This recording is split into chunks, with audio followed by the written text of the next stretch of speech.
Please be seated.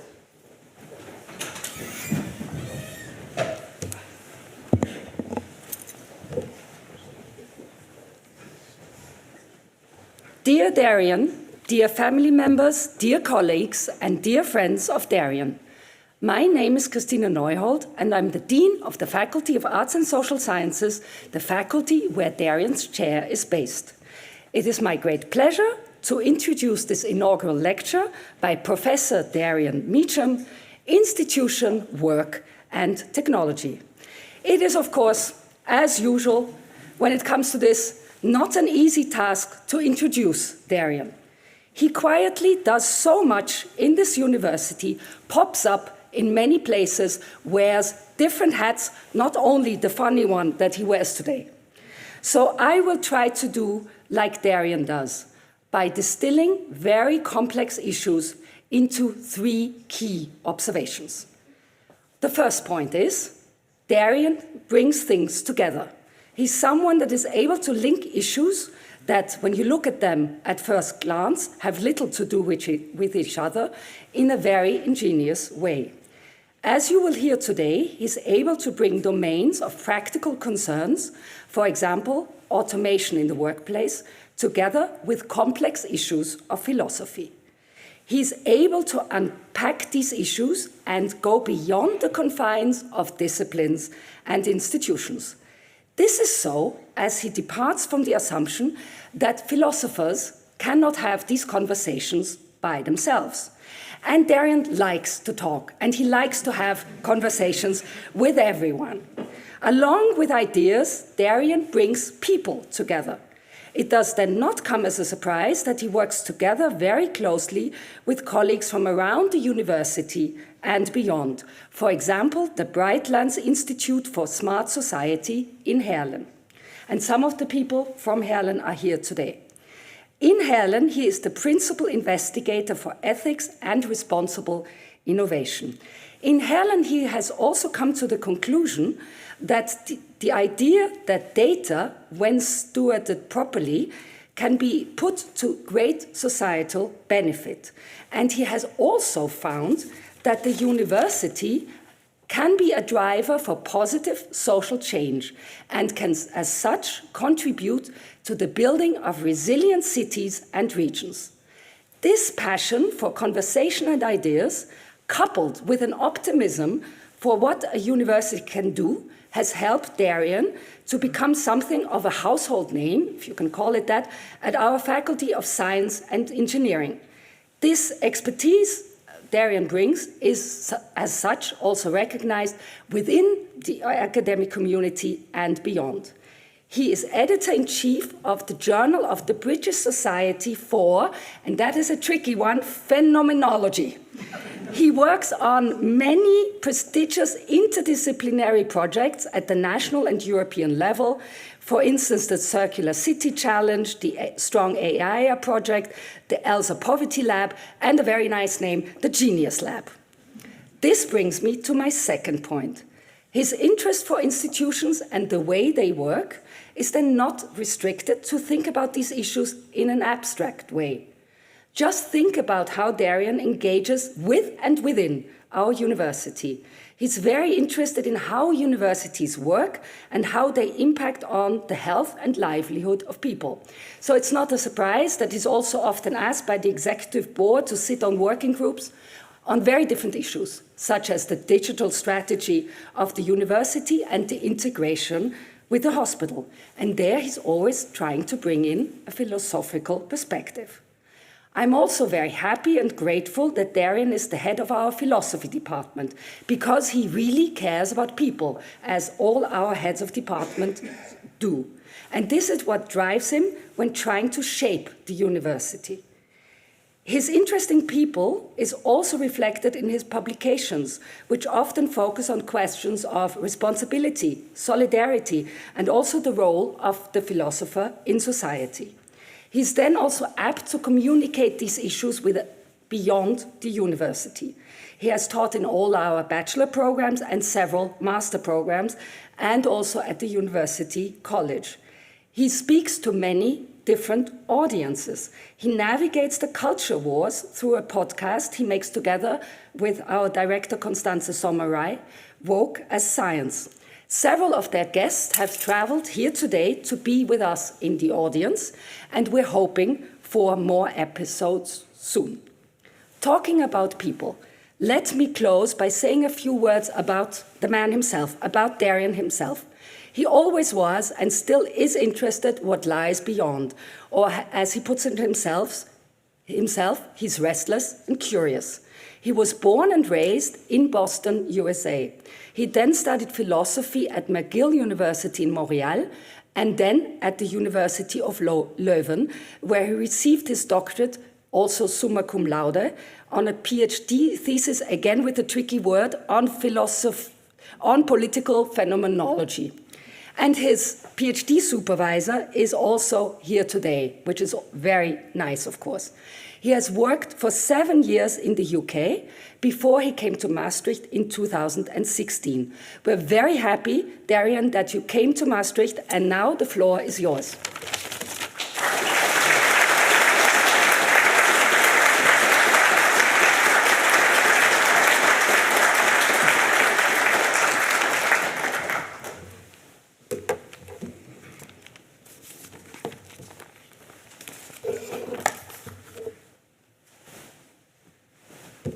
Madame Pro-Rector, distinguished colleagues, dear friends and family. It is my privilege to present to you today my inaugural lecture, Institutions, Work, and Technology, on the occasion of my acceptance of the chair in practical philosophy with a special focus on the politics of socio-technical systems at the Faculty of Arts and Social Sciences here at Maastricht University. As it so happens, we sit here in the aula where I gave my first lectures in political philosophy. And it seems fitting, then, to begin this lecture with a version of that eternal thorn in the sides of all students, the pop quiz. What do these things have in common? A bastion fort near Groningen, cultivated wheat, Giuseppe Pileza's painting, The Fourth Estate, a Bruce Springsteen album cover, the Berlaymont headquarters of the European Commission, and of course, this university. Some of you may recognize the hall you walked through to get here. Breaking with our good problem-based learning practice, I will go ahead and give you the answers. These are all phenomena through which, over the past several years, I have tried to think my way into a concept that has gripped me nearly my entire philosophical career, namely that of institutions. The question of what an institution is indeed itself a major part of my question and the hypothesis that drives my research, namely that there is an underlying general structure of institutions. It can be described in phenomenological terms, and that this concept is a useful tool in the analysis of the social world and its spheres. In this case, the sphere of work and the role of technology in our social and political lives. So what is an institution? An institution, from a phenomenological perspective, I managed to say it correctly, is a stable structure of meaning that appears for an individual or a group, and that once established, exerts an organizing force over future meaning-making. Put simply, institutions are the durable meaning forms of our common life, the frameworks through which we make sense of the world together. My fascination with this concept probably goes all the way back to 11th grade high school English class, when I first read William Faulkner's Requiem for a Nun, and in the rather cliché manner that a 17-year-old does, I became captivated with what is probably Faulkner's most famous passage. The past is never dead. It's not even the past.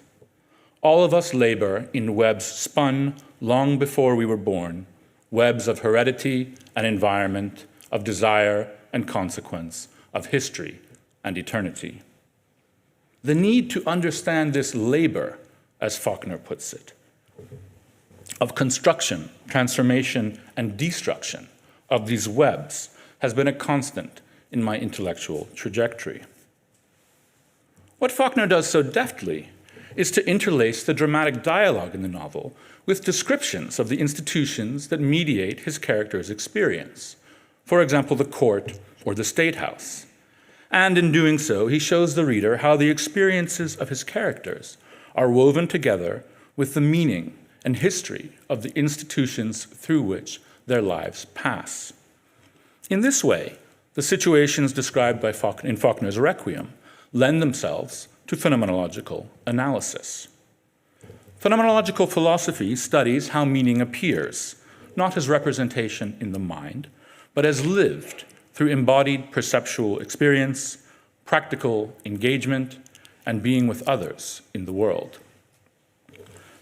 And it is in the work of the phenomenological tradition of philosophy that I first found the concept of institution as a way into the problem of the webs, so eloquently put by Faulkner. And this leads to my core phenomenological question: how do institutions mediate experience?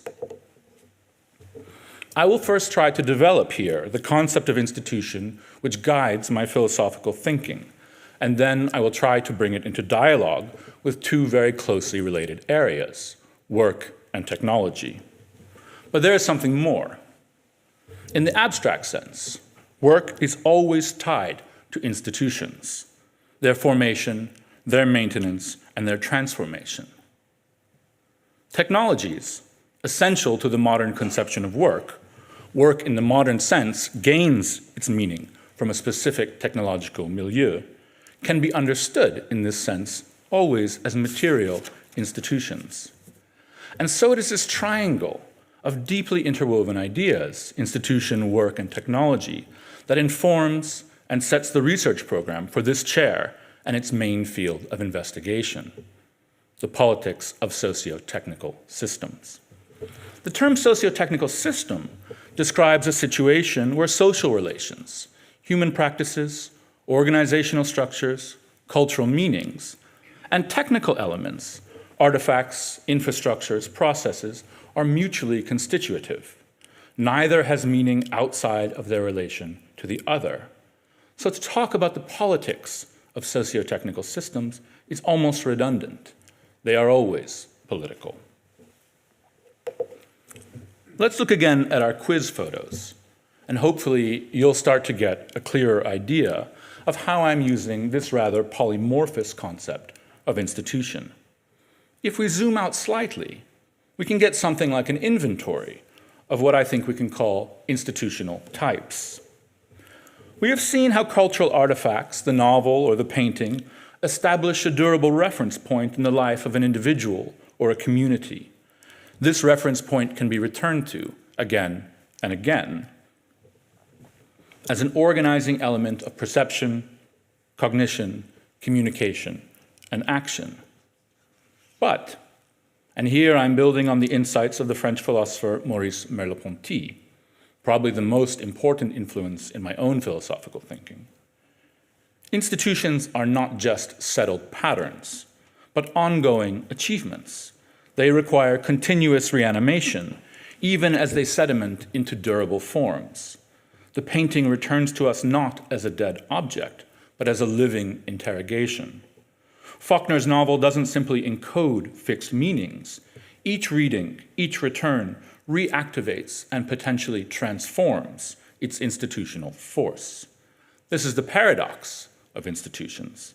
They are simultaneously sedimented, carrying historical weight, durability, and constraint, and living, requiring active uptake, capable of creative deformation.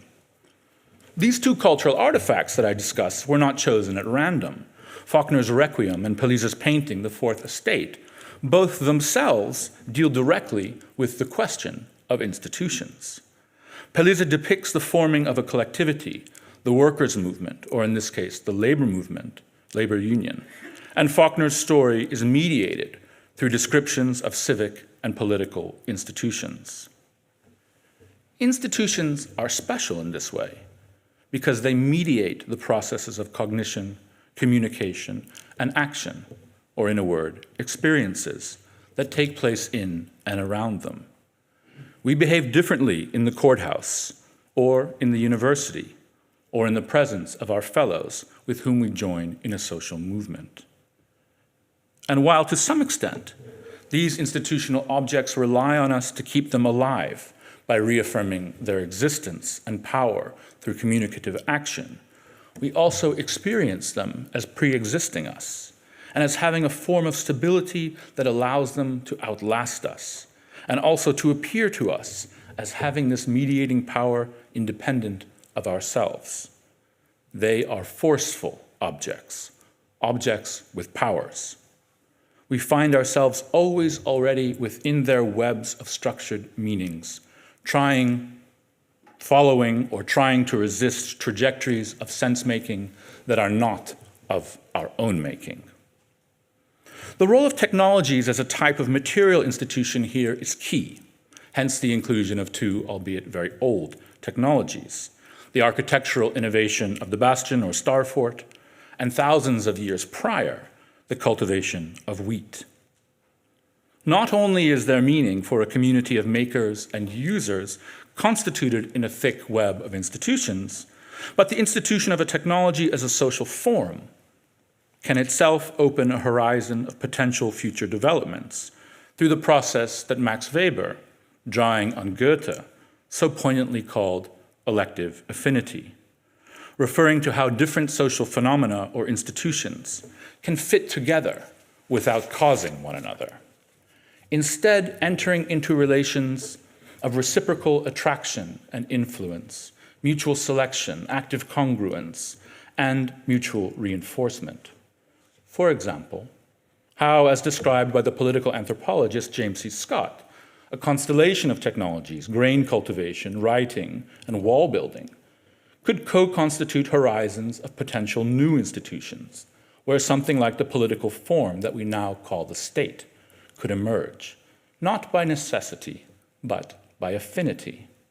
Or how the advent of the bastion fort in early modern European warfare could have, at least arguably, set in motion a series of institutional developments leading to what we associate with modern state bureaucracy. In the case of technologies, as a type of institution, the material form and substrate is key in the sedimentation of the meaning.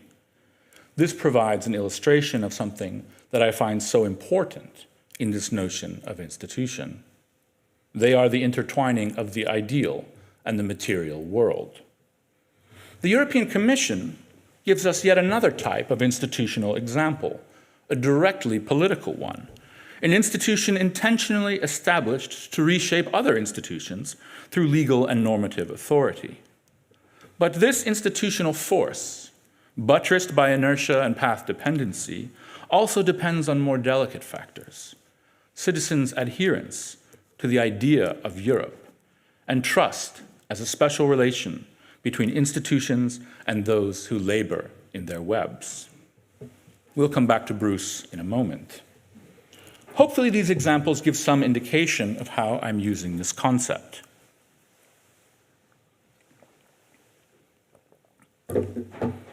Here's the hard phenomenological point that I want to insist on. Institutional force in co-shaping meaning-making is not imposed from outside on some pre-existing pure form of experience. There is no perception, no memory, no cognition that exists prior to or independent of institutional mediation. We never encounter the world raw and then have institutions filter it. Rather, institutions, and keep in mind all the different types that I've just mentioned, shape experience from its inception, co-constituting the very field in which things appear to us as meaningful.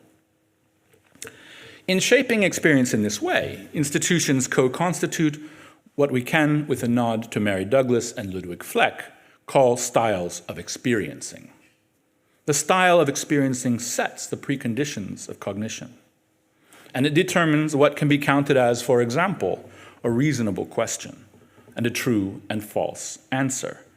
It is what allows social space, or the shared field of perception and action, to appear as a space of intelligibility, articulated, to paraphrase the philosopher Claude Lefort, in accordance with a specific mode of distinguishing between the real and the imaginary, the true and the false, the just and the unjust, the permissible and the forbidden, the normal and the pathological, and so on.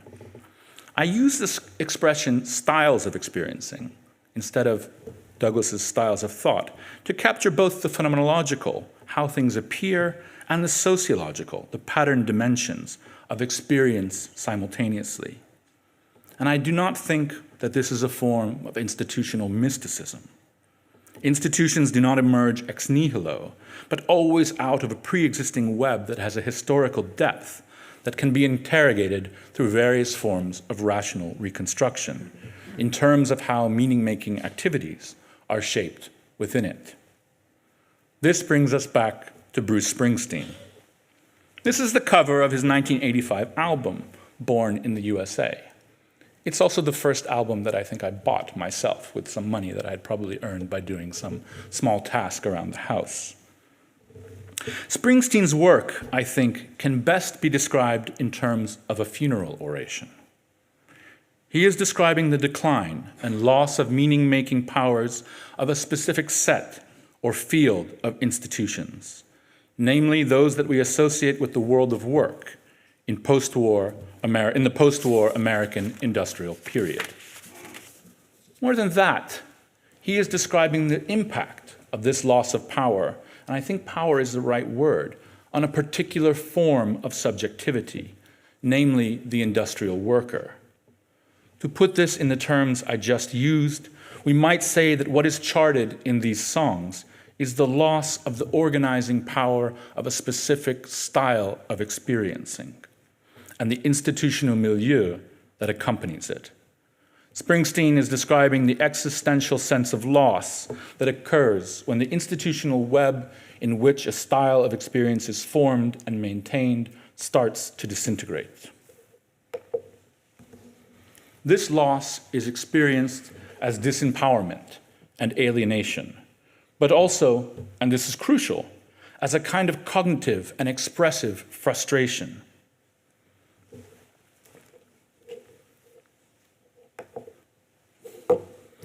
Merleau-Ponty described institutions as events in experience that endow it with durable dimensions, in relation to which a whole series of other experiences will acquire meaning.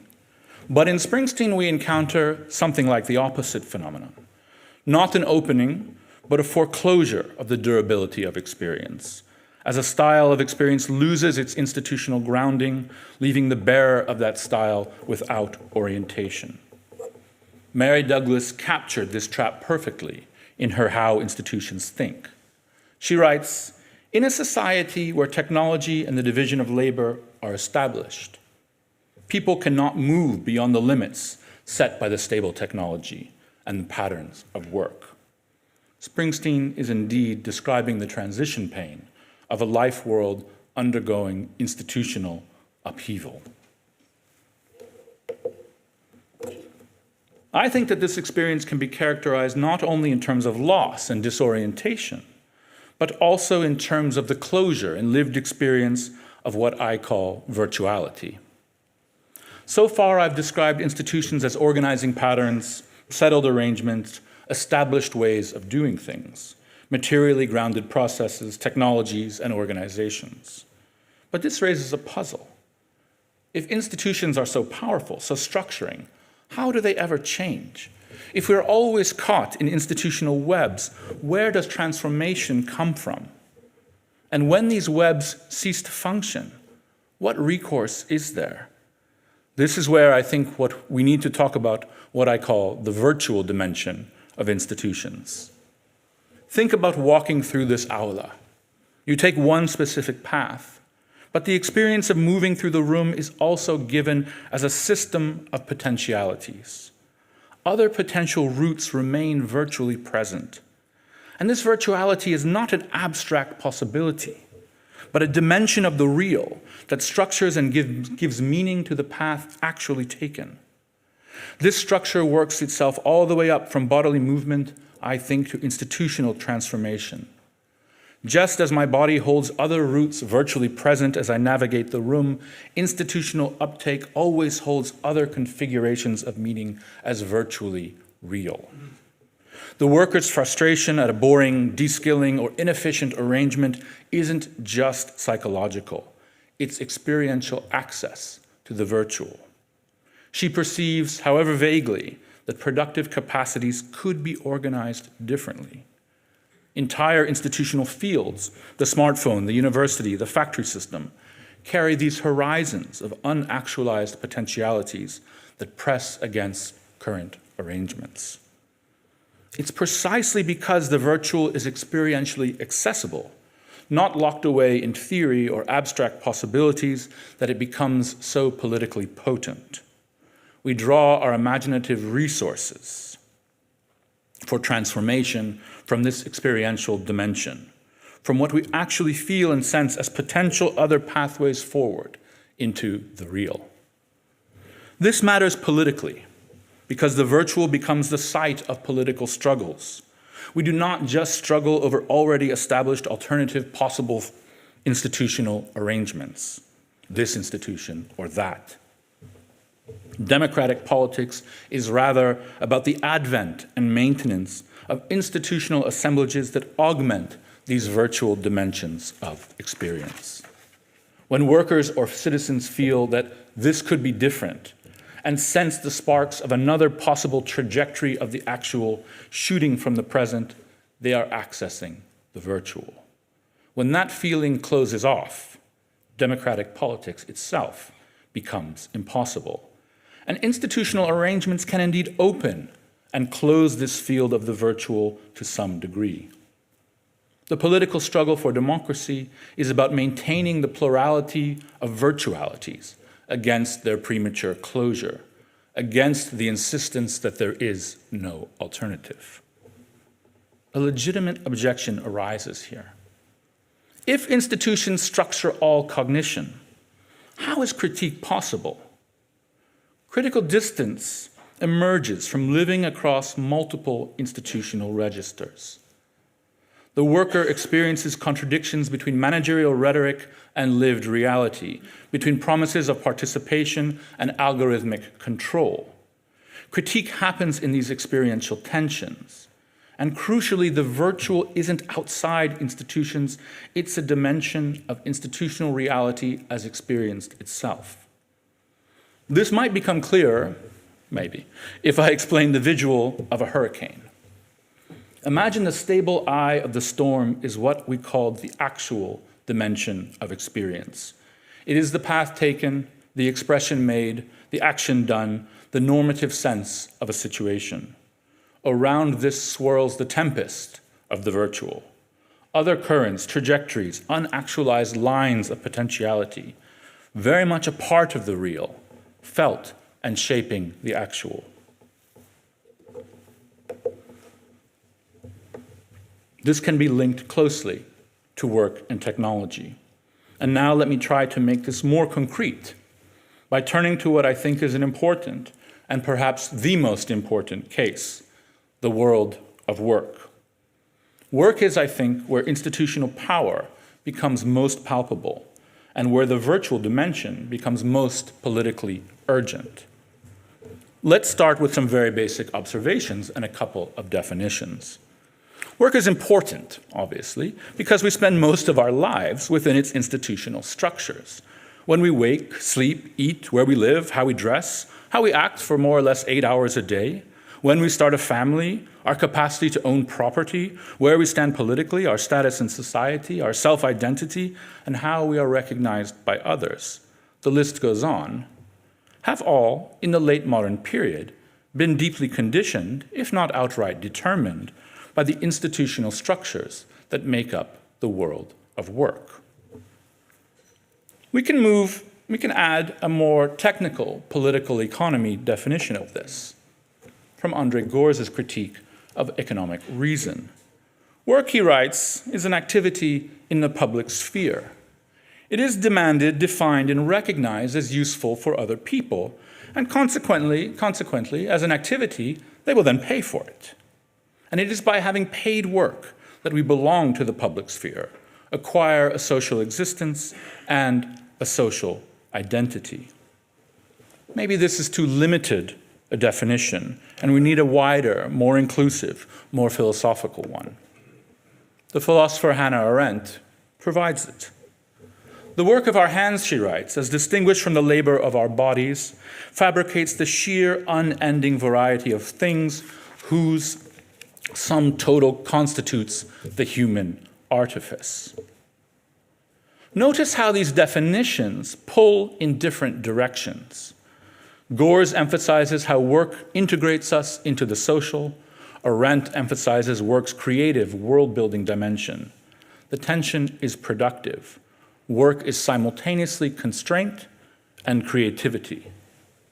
This connects the institution of work directly to the broader discussion of institutions. Work, in its most general sense, is about forming and maintaining the institutional infrastructure of the world as experienced.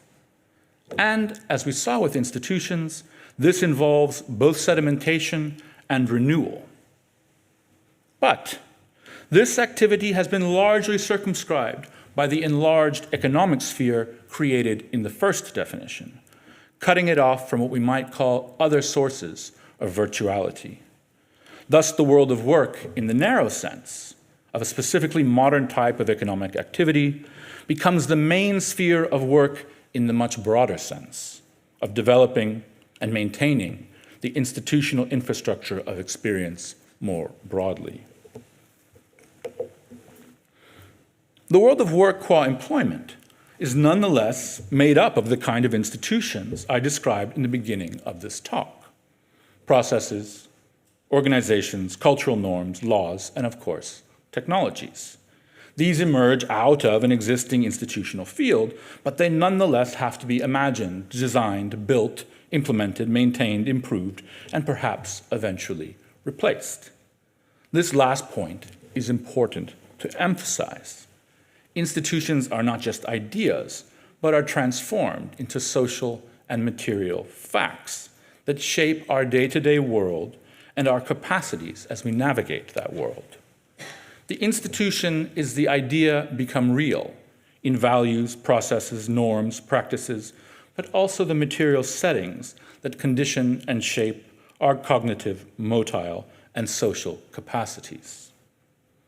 In the current state of our socio-technical system, work is one of the most, if not the most, significant settings for these institutional dynamics. This also points us to something else. The institutions that make up the world of work are in constant change. For example, the very existence of work as paid labor is potentially challenged by technological changes.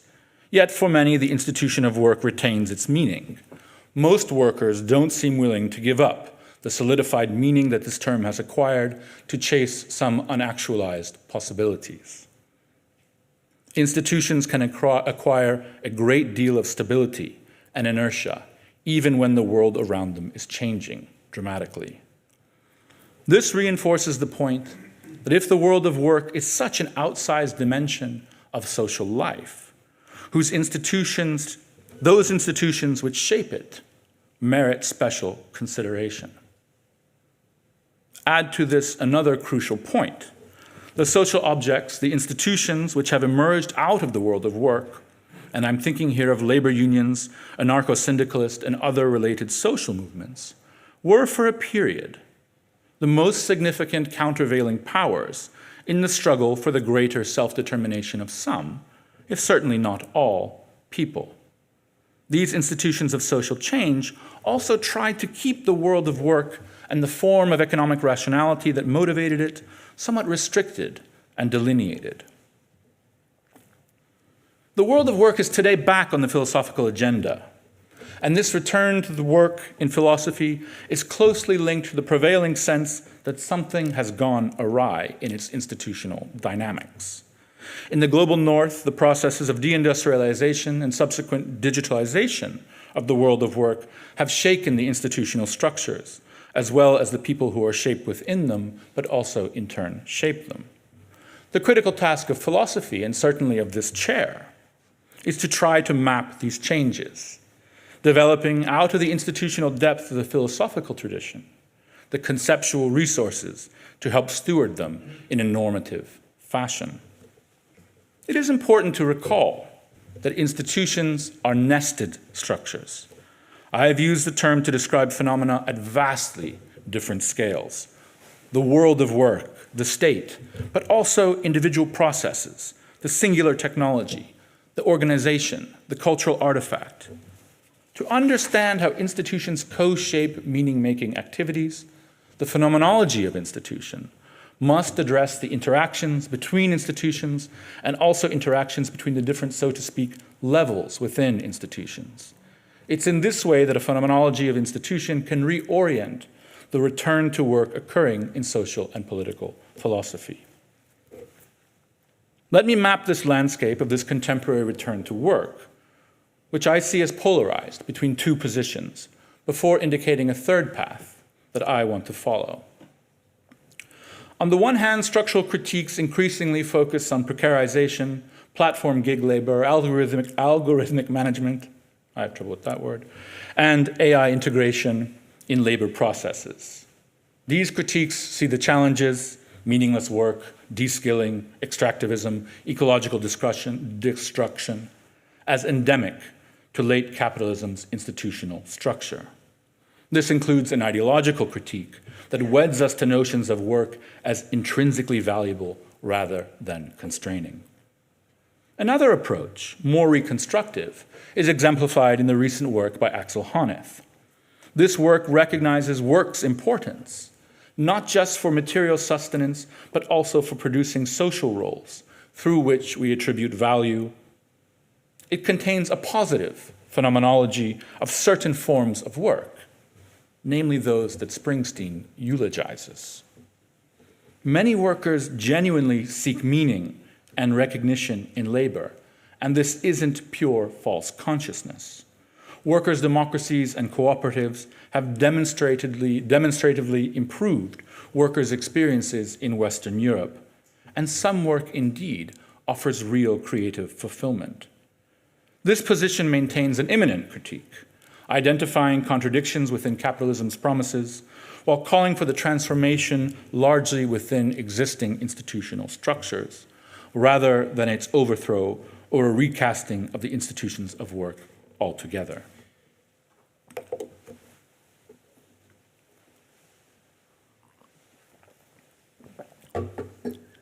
But there is a third path available to us, recognizing that while needs for identity, recognition, and community are indeed genuine, their satisfaction has become pathologically concentrated in wage labor. Work monopolizes meaning-making, making it one of the only socially validated spheres of worth. The task isn't to make work fulfill these needs better, as Honneth tells us, but to multiply the spheres where recognition and meaning can be achieved, tapping into what I've called the virtual as a source of transformation. This doesn't mean abandoning those currently trapped in oppressive work arrangements. A critical philosophy of work must simultaneously open alternative horizons and improve existing conditions. To an extent, this means being both critical and concretely utopian in our thinking. The notion of a concrete utopia is closely linked to the phenomenological theory of institutions and the idea of the virtual that I placed so much importance on. It captures the distinction between institutions as constraints and institutions as the potential to facilitate creative, productive forces through a process that we can call creative deformation, where existing institutions are taken up in their experiential meaning, often different from their official meaning, and recast, twisted, or even destroyed, giving ways to trajectories or orientations in the collective imagination towards new institutional forms. Yet, any concrete utopia of work today must grapple with the specificity of our moment, the role of technology in mediating work itself. The institutional world of work is increasingly constituted through digital platforms, algorithmic management systems, and automated processes. These are not neutral tools, but as I argued in part 1, material institutions that shape the very field of what work can mean and how it can be experienced. If we are to pursue creative deformation of the institutions of work, we cannot bracket the question of which technologies enable or foreclose such transformations. Drawing again on André Gorz' work, a concrete utopian vision must address several key questions. How can technological developments, and especially the development of automation technologies, be utilized to better distribute and reduce socially necessary labor? What visions of automation beyond the current one are economically viable? If we do not limit our vision of economics to current institutional arrangements, if we do indeed insist that there is an alternative. What forms of technology, and specifically automation, can be pursued without a de-skilling of valued and vital capacities? And what forms of institutions will be needed to increase the time and space of autonomous activities? How can sustenance be separated from work time through the creation of new political, economic, and cultural models, such as a norm of sufficiency? Underlying these key questions is a meta-question. What technologies and institutional arrangements enable the autonomous determination of collective life? It is this question of technological potentiality and institutional transformation that I now turn, or it is to this question that I now turn in the last section of my talk. In part 1, I sketched a phenomenology of institutions, how durable meaning structures mediate experience. Technologies, I argued, are immaterial institutions exhibiting the dual character of sedimentation and virtuality. Their materiality, however, gives them a particular inertial force. Once instantiated in infrastructure, machinery, code, and organizational routines, they resist change. As institutions, technological systems literally structure the field within which work appears meaningful or not, and within which collective action becomes possible or foreclosed. The radical priest and philosopher Ivan Illich offered in his 1972 or 73 Tools for Conviviality a provocative distinction between what he called convivial and monopolistic technologies. Tools that enhance versus tools that dominate human capacities for interaction and self-determination. But it was André Gorz, again, working at the intersection of phenomenology, Marxism, and political ecology, who developed this insight into a more sophisticated institutional framework. Gorz's central problematic cuts to the heart of our question about technology and work. He distinguishes between two fundamental spheres of human activity, the sphere of heteronomy and the sphere of autonomy. The sphere of heteronomy encompasses necessary labor, activities governed by external imperatives, what must be done for material survival, and what is demanded by economic rationality. What serves purposes we did not ourselves choose. The sphere of autonomy, by contrast, encompasses freely chosen activities, projects of self-determination, pursuits undertaken for their intrinsic value rather than their external reward. The key point is that technology is never neutral between these two spheres. Technologies embed either heteronomous or autonomous logics.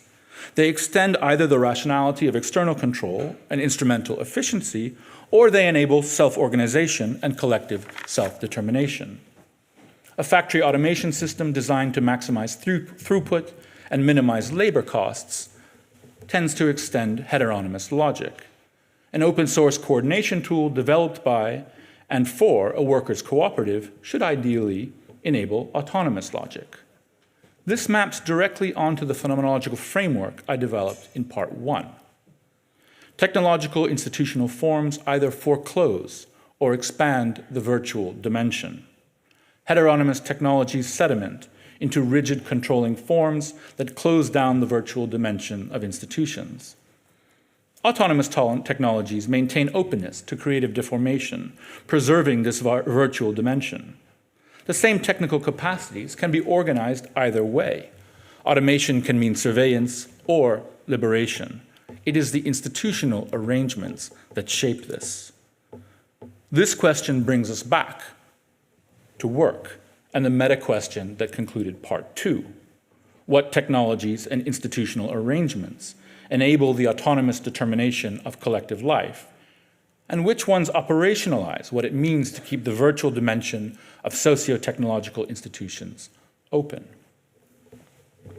Building on Gorez's later work on autonomy and automation, and taking into account Illich's notion of convivial tools, and also Murray Bookchin's vision of ecological decentralized technology, we can propose 6 heuristics for the design of technologies that expand the sphere of collective autonomy. Appropriability. Can users and communities understand, modify, and control the technologies they work with? Non-monopolistic. Technologies should not create dependencies on proprietary systems or expert classes who gatekeep access. Scale appropriateness. The appropriability of a technology should match the level at which decisions are actually best made. And ecological compatibility. Technologies should work within planetary boundaries, enabling circular material flows rather than extractive linear ones. Here we get a bit more radical. Liberatory temporality. Technologies should reduce necessary labor time rather than intensifying it. Automation must become a form of liberation, not just a form of efficiency. And finally, democratic embeddedness. Technologies should remain subject to collective deliberation about design, deployment, and governance. The essential point here is that these are not merely technological specifications. They're institutional design heuristics that address how technologies mediate experience and shape collective capacities. Each criterion in itself poses the question, does this technology and its institutional embeddedness expand or foreclose the field of collective self-determination?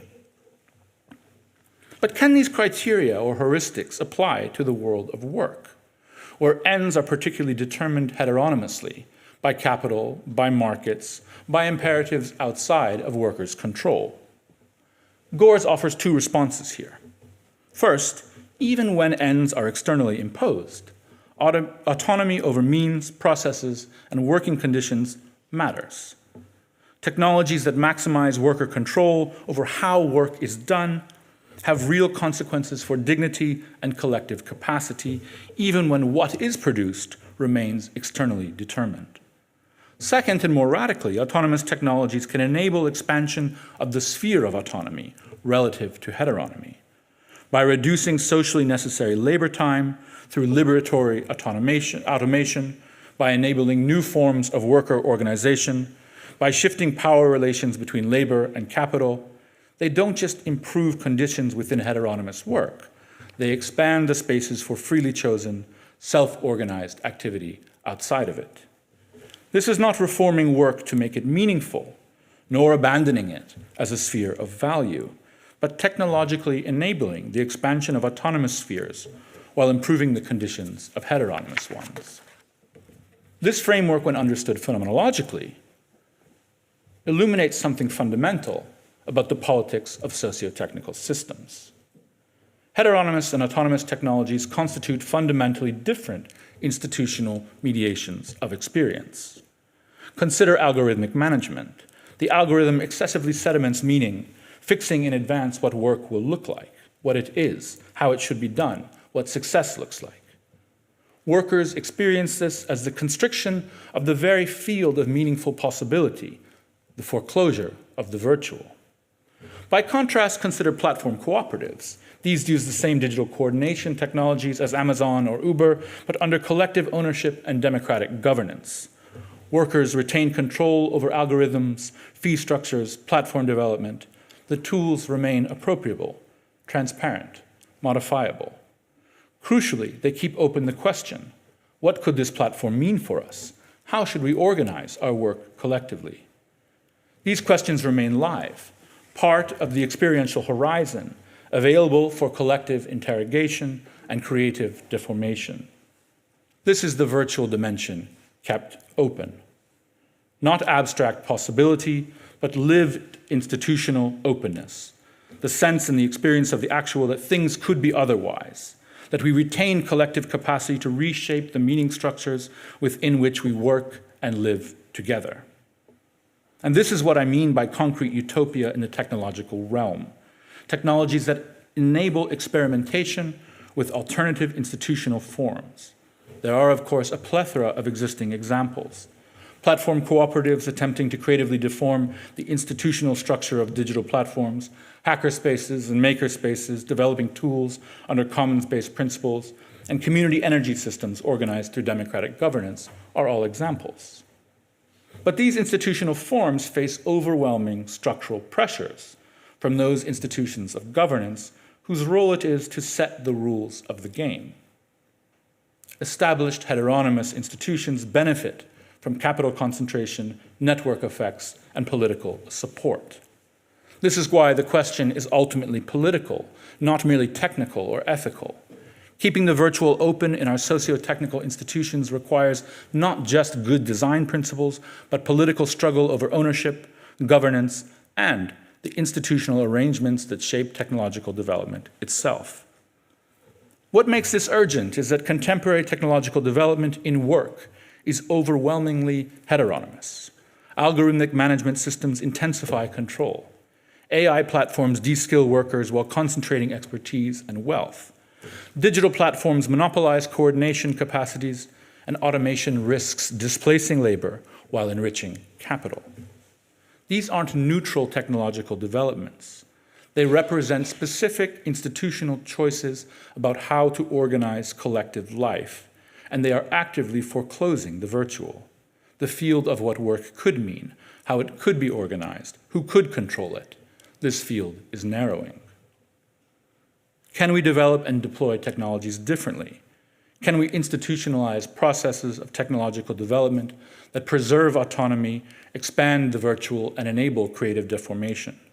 This requires struggle at multiple levels, not just design, but ownership, governance, political economy, and institutional power.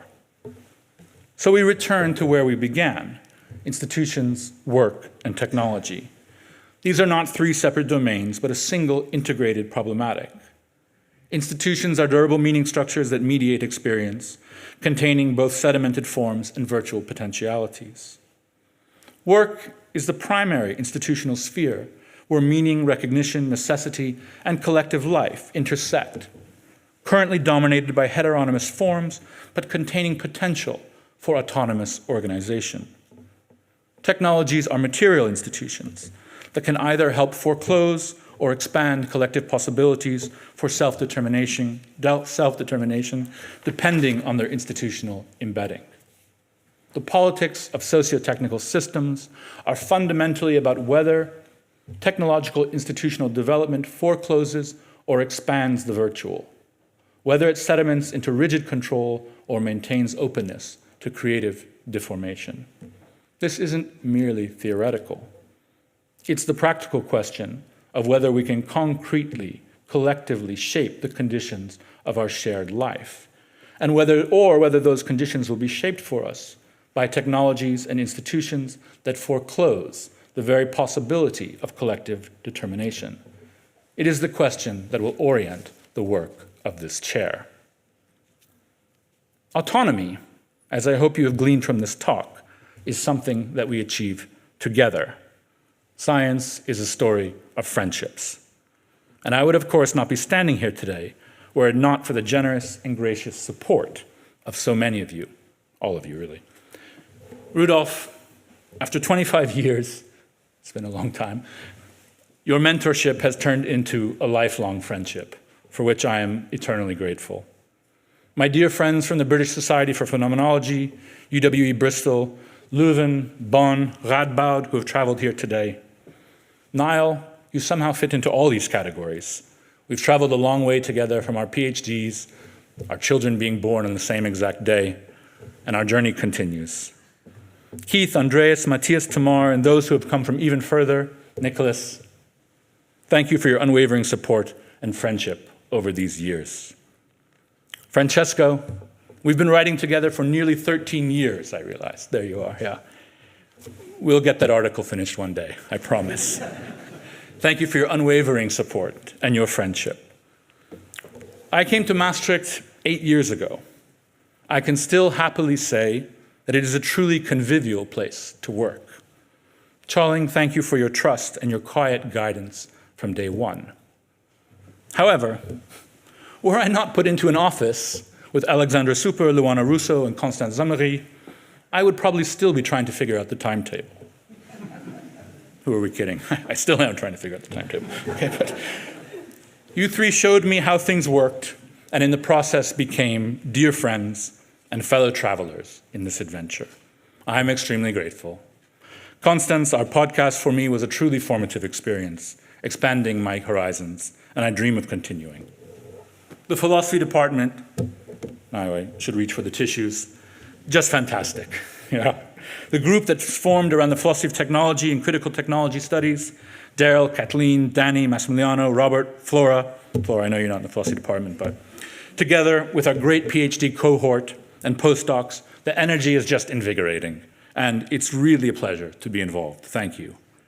Janos, in my role as head of department, you're a wonderful sounding board and trusted counsel.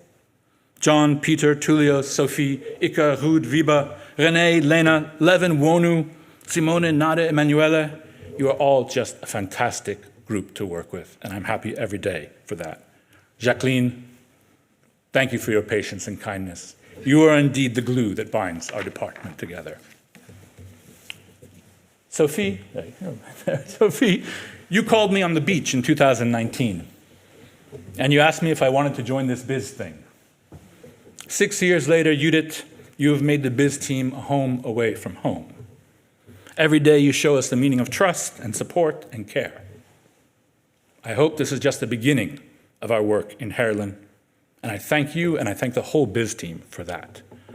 My structure committee, Cyrus, Esther, Lisa, Bruchen, and of course Christine, thank you for your ongoing support, advice, and relentless trust.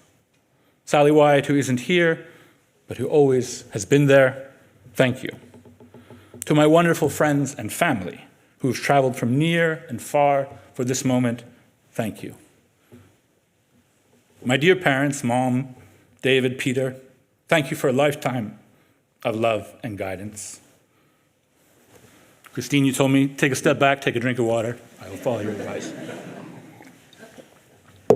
And of course, Roxana, Leila, Anna, my realm of the virtual. Simply nothing is possible without you. Thank you with all my heart. I love you. Ich hebt gezegd.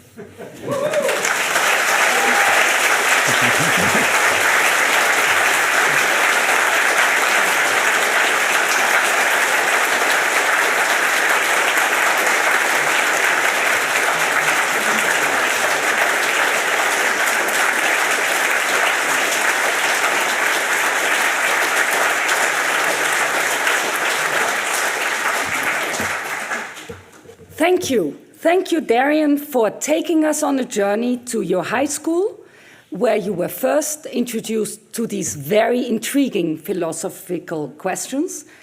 Thank you for showing us how the tools that we build shape the basic concepts that we use to describe and orient our social and political lives. Thank you for bringing it all together, for bringing these very different concepts into one very concise and thought-provoking talk. Speaking of which, in preparation for today, you told me that it's actually enough to say 3 things about you. And they're very different 3 things than what I mentioned at the outset of my talk. You told me to tell the audience that you were a swim champ, so won the gold medal in a swim competition in your beloved Greece very recently. That you are an ice cream aficionado, and that you love kimchi.